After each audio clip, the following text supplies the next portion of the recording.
నీ వస్త్రహీనత బాగుందని ఇచ్చిపోకూడదు, పక్క వాళ్ళు నల్లగా ఉన్నారని చూసి ఇచ్చిపోకూడదు.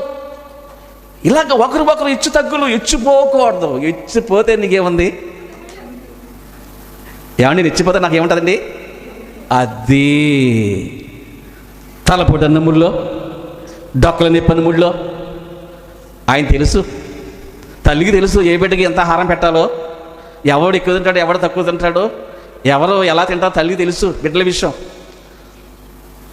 అన్నీ ఇచ్చింది దేవుడే, నువ్వెందుకు ఇచ్చిపోతావు?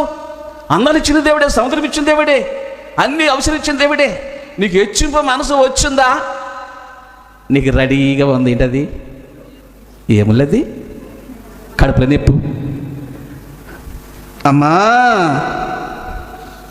అమ్మా సవ్వు. అవును, మాకు గ్రహింపడదు.